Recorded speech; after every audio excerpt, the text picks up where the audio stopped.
Hello and Happy New Year. This is Hot Indonesia, the weekly fountain of mental youth. I'm Dalton Tanonaka in Jakarta. Here's this week's HI Hot List. Issues past, the stories in 2014 that thrilled, amused, or angered us.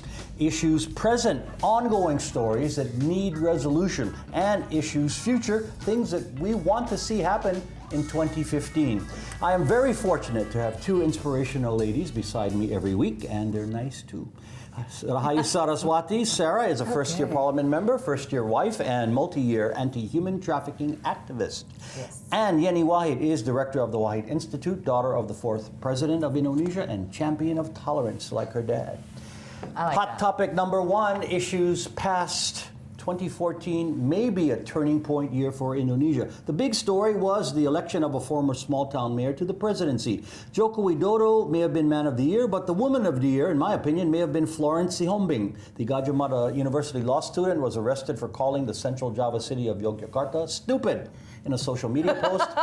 Many critics say her arrest was stupid, but all that said, my favorite story of the year. Okay, wasn't that? No, was the father who sent his daughter to college on his becak pedicab earnings in Central Java. Again, Mugiono was overjoyed. You remember that story when his daughter Rahayu graduated at the top of her class. So it wasn't only that he sent her, but she excelled, and that to me has all the elements: the parental aspect, the striving to be excellent, and rising from that kind of lower class background or the low economic strata. So that is my thing. What do you guys think? That is absolutely lovely, Delta. I'm glad you picked that one because it is such an inspirational story. It is something that we, as Indonesians, I think we all feel really, we feel proud that there is, you know, that sense of still value in higher education, which I'm sorry, but a lot of people they seem to take for granted, or not even take for granted. They just forget about it. They just think, oh, why should we go and get a higher education? It's not gonna. Well, many couldn't even afford it. That's why they don't think about it. But it showed that it's affordable because this guy worked for years to save. And it's financial management is priority that my kid has to go to college. And you know what? What I love as well, other than about the father, was that the daughter knew that it was an opportunity for her to get, you know, that a ought to better be chance in the life. Indonesian version of the Indonesian dream. Right. Oh, I like that. You know, the fact that, you know, if you put enough investment in your family, in your education, then you can make it big someday. But, you know, the fact that a simple man like the father actually realized this, that the education is the key for a bigger It should be a future. movie, yeah. You know what? Don't be surprised. I'm pretty sure somebody's already gotten somebody that. does the treatment and the screenplay. That'd be very nice. I'm pretty sure. That's mine. Yenny, what's yours? Ahok Okay. finally being inaugurated. Basuki Purnama, the governor of Jakarta, officiated, Christian, yes, Christians, ancestry. Chinese, yep. A historic moment. Yep. And it's a favorite of mine because, you know, we tried to help him becoming governor of Bangka Belitung, but he didn't way make back it. then. Way back then. But finally, he actually got into a bigger pool now and became the governor of a province is much bigger. Yeah. Well, let me ask you this though: would he have been elected if he ran? Probably not, and that's probably you know, God's mysterious way of you know, giving us the lesson, you know, Indonesians, that, you know, giving him a chance to prove himself first. And then after that, maybe in the next, you know, Getting reelected will be a test. Yes. That'll be interesting. That will be the test. Yeah. Yes, absolutely. And for those who watching don't know, he assumed the governor spot when the present governor became president. So he was a vice governor. He moved up. Okay. Sarah, your story. Well, it's not really a story. It's more of an issue that I feel like, I mean, it's still ongoing, but it was definitely prominent in 2014, which is about the media in Indonesia, specifically in Indonesia, especially during the elections. I think it's concerning for a lot of us to see how a lot of people have lost faith in the media. Local, so you're saying the media's or coverage of the presidential election is your issue? Just yes, especially about the presidential elections. But I think even after that, a lot of people still see like how wait a second, it's just a losing of faith in the media, whether or not it's being neutral, or is it actually taking sides? Is it for the government? Is it not for the government? What you want to be able to see when you pick up a newspaper, you want to be able to get both sides of the story. And unfortunately, and I'm not saying this for any sides, I'm saying that all of the media, unfortunately, are getting that hit that a lot of people are like, okay, I'm no longer, like some of my friends are saying, no longer want to read this particular newspaper because it's too much propaganda for that side. It was a turning point here for the media where they actively campaigned for candidates, and it's hard to turn it back. Even though they may have returned to the previous level of trying to be objective, but the perception in your mind. They haven't. Thank you. I want to say they haven't. Not in my mind. That's I think fact. just looking at the way the editorial stories are being carried out. Yes. I mean, it still remains the same. Does it hurt them, do you think? I mean, the lifeblood of a media organization, as we know, is advertising. Advertisers seem to be flocking to. I've seen more ads on, for example, a certain news channel because they backed the winning candidate than ever before. They're riding this winning kind of feeling. Interesting. I mean, there's that side, obviously, but when the way you put it, though, it's not necessarily good for the public. No, I didn't say it was good. I'm saying, right? but that's the result of this. Maybe it's good for the media, but it's not good for the education of the people who need the media to stay neutral. And you need to remind the media, please, stay neutral, because you need to be the neutral side. We need somebody to kind of be the referee. You need somebody to look at a story and be able to say, this is the truth, and we need to question why it's happening like that. That's what we need, rather than saying, oh, this is fantastic because this is the guy we picked. Yep. So got it. Okay. So the Ahok story, media, and the feel good of let's go back to the guy. Let's go back to the father. but maybe mine should go first. Three different kind of stories that had different impacts on all of us. Yes. Okay, Hot Indo will continue shortly. The unresolved issues carried over into the new year.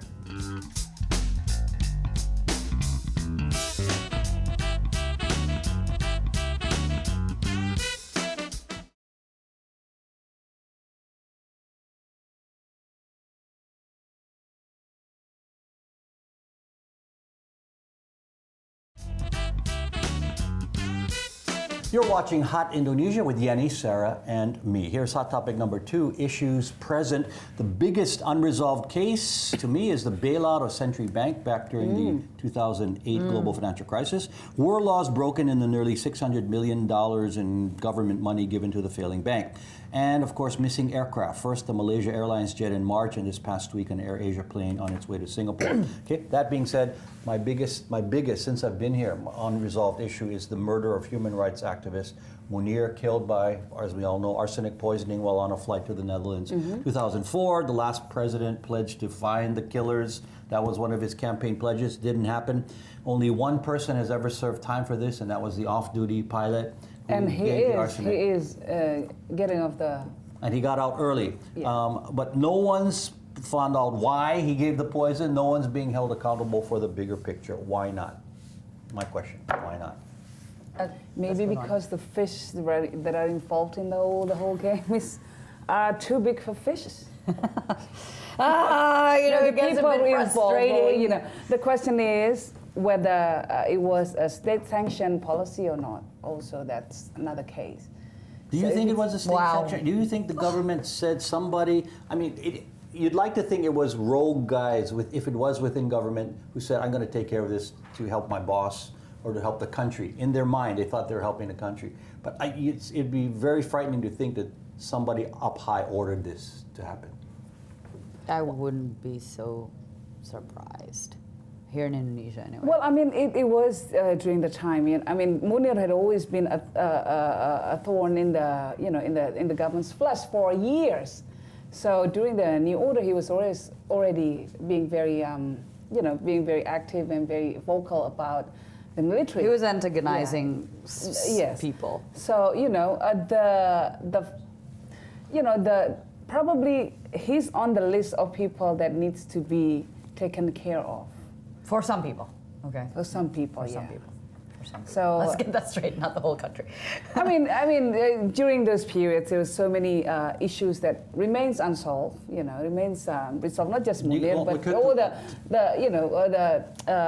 students and then activists missing. Sure. Do you think under this administration it'll get solved? Do you have hope? I hope so. The current President Joko Widodo, made a lot of promises, and one of them's to do with. So did the last president. Well, yeah. Well, there you go. It's good that one time you're the pessimistic one and I'm the optimistic one. That's what I think we agree. We do want issues like corruption cases and murder. Okay. If it was specifically, what is your unresolved case then? I have two actually. Well, for one, actually, it's to do with what I just said, which is the promises made during the campaign by the current president and vice president on dealing with human rights issues, cases, and corruption cases. Okay. And then the second one is actually my foundation, Parinama Asta Foundation. We came into information to do with the issue of child pornography here in Indonesia, and it's a huge issue. We started talking with a few people, including the police, and we're hoping to do an MOU between internet service providers, financial service providers, and the Ministry of Information Communication. But they're already blocking porn sites. Yes, however, we want to cut it unsuccessfully, because I've even spoken with the cybercrime unit.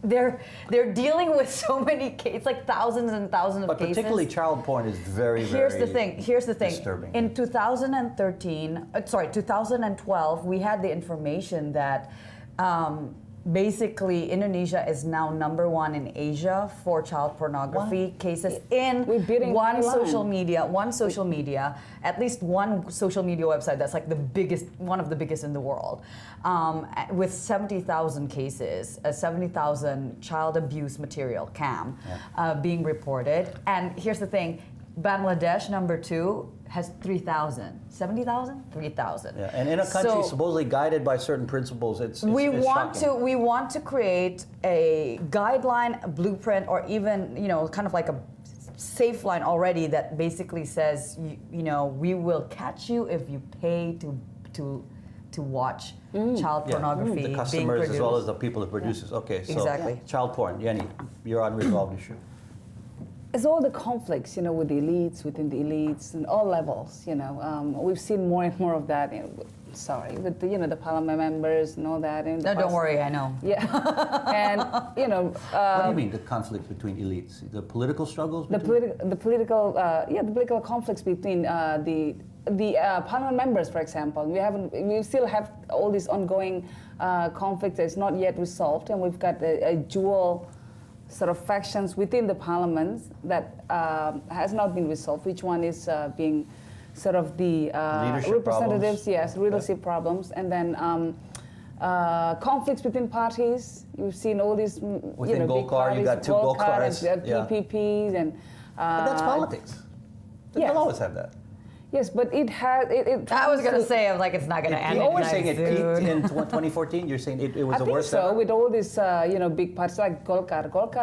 You've never been like this before. It's like you've got two congresses and stuff like that. They've always had this internal mechanism in which they could resolve the issues. But now, you know what? That's also because we're seeing external hands going into internal But party Golkar problems. is very much an internal power struggle, right? And always Golkar, been. was the largest political party. Now it's #2. How is that going to end up? They're occupying the building. They will have to resolve that this next year, because otherwise, with the elections and all that, whose factions within the parties that are going to join the elections. So all this, they have the potential to slow down all these democratic processes. Yeah, it hurts the people in the ultimate process. Yeah. And Chairman Bakri wants his chair back in his office, I think. Yes. Yeah, in his headquarters. He's Somebody still else is sitting in on there. that. Yeah. Okay. More Hot Indo is coming up. Our fearless forecasts for the next year.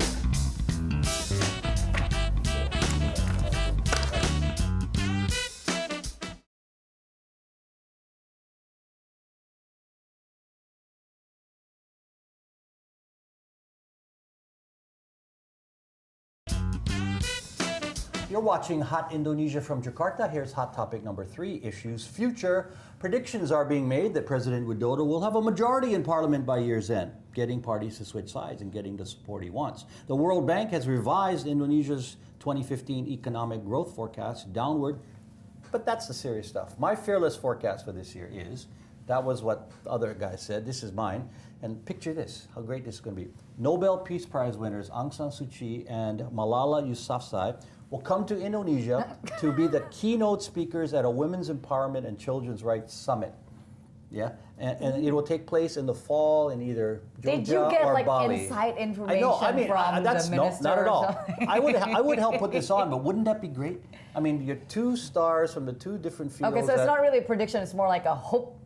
I'm predicting it'll happen because I would help on this thing. He's actually he's throwing it out there. Somebody catch this. I just thought that it would. I just thought of it, and I kind of mentioned it to the minister. Let's say he mentioned it. He's actually driving this forward. And she said it would be a great idea. This is his Wouldn't it be a great proposal. idea? It would be It's great. fantastic It would put us idea. on the map as far as the 2 Nobel Prize winners from the different fields. Absolutely. And both of you, I know, would be speakers on this thing, and you would help on it, right? Ooh, okay. As long as You we're be the on it, host. you can You be the host. I'll help and moderate, but that's my forecast. Fall, big summit. And he wants the Indonesia women's channel to empowerment, cover it, And we'll you do know. it live, of course. So Aung San Suu Kyi, Malala, headliners. Okay? I like that. All I right, like that. see? I like that. Good, right? It's good. Okay, It's good. Yenny, your prediction, your forecast, or your God, wish list. I've got a. Well, my predictions, good and bad. The bad first, right? The bad news first. We'll see more conflicts when it comes to the ISIS, the spillover, what's going on over there. It's going to come here. They will come here. Oh God. And I think they have made all these threats, over the internet, and they have threatened us directly, the police, the military, and also Bansaris, which is the NUs and my family's affiliated cultural mass organizations, youth group. They have directly threatened us because we've always been very vocal about maintaining the unity of Indonesia, blah, blah, blah, against all this radical Islamism and all that. So, my prediction is they will try to come here with their influence. I hope that prediction So- doesn't come true. I was serious. Yeah. I was like, knock on We will wood. see, but the good side of that is we will see more, people will be more united by that. Oh yeah, hopefully. So right, right. people who When you have in a the forced, tradition you know. would have been What's the good one? That's a good one. Oh, okay. So That people would have been, They look brought together. They would be brought together. But what's then the the good tradition would have been in conflicts about petty things. Okay, well basically she's there saying would be, it will happen. but the it good won't side happen is that because it we're won't. going to fight them off. Yes, we Okay, will. all right. Sarah, your forecast. Well, And another one. okay. My forecast is a good one also, right? The statue will happen. That's right. The what? statue. Okay, you have to explain what Real the quickly, the statue statue is. of her father, Abdurrahman Wahid Gustur, as a young boy, will be put up sometime in the next few months, raised privately, funded, and it's an inspiration to young people. So it'll happen. That's not a, happenable thing if there's such a word. Okay. Unhappenable. Okay. Wow. 'Cause We need dictionary Oh and man, I'm so excited. SAT Okay, scores quickly, right Sarah, now. your Okay, forecast. really simple. It's just what everybody's gonna say, but You're what gonna we've get been saying pregnant. before. Okay, Amen. no. Right, keep praying. But no, seriously, Keep it doing doesn't- Keep trying. Yes. both of you. Wow, R-rated. Okay, no, what's it called? Parliament. That it won't be boring in Parliament because of everything that's coming, especially in January. With your favorite subject, local elections, Yep, right? yep. So that's gonna come up. So it definitely, my prediction, it will definitely be true. In April as well with the budget. It doesn't take an oracle to kind of figure I it out. want to see Sarah you know? standing up and pounding the table and doing, like rushing the podium and all No, that no, stuff. no, no, like no, in no, no. Taiwan. Just don't. You get emotional. You would do that. No, you know what? I did get emotional in the first few months. I was like trying to press my button to like speak, but so many people were trying to speak, so I couldn't get it. Hey, you're low on the seniority. They're not gonna let you push your Oh button no, again. actually I'm not. Okay. I'm actually part of the leadership in my Ooh, faction, all so I can't actually. Push that button harder. Okay. It's powerful. It is feedback time. Please let us know if what we say every week makes sense at all to you. Daniel in the Netherlands posted this on our Facebook page. A very happy and successful 2015. doesn't make You know, we just are going to say the same to you and everyone in Holland watching us on UPC. If you have any feedback on what you've heard or would like to suggest a topic for us to handle, please email us with your name and city to hotindo@theindonesiachannel.com or comment through our Indonesia Channel Twitter, Facebook, and Instagram pages. Final words, Yenny. Just want to offer my sympathy to the victims of the families of the victims of the AirAsia plane that's gone missing, the QZ85001, and I know it's really tough, you know, facing the new year and facing this uncertainty for your family members, but I just want you to know that all of us here are praying with you, and our heart goes to you. All right, Yenny, thank you. And if something happens between now and the time this is taped, hopefully it's a positive thing. Okay, final word, Sarah. Well, it's actually the same thing that we're all together about what happened with the AirAsia plane, and we're all here with you, with the families of all those who have gone missing. On my own final words, I guess, is to do with maybe you're all wondering, why do I have tattoo all over my hands? And Why do you have tattoos all over your hands? It's actually not. It's like a temporary tattoo. It's called henna. It's part of the ritual before a wedding, for an Indian wedding. It's mehndi.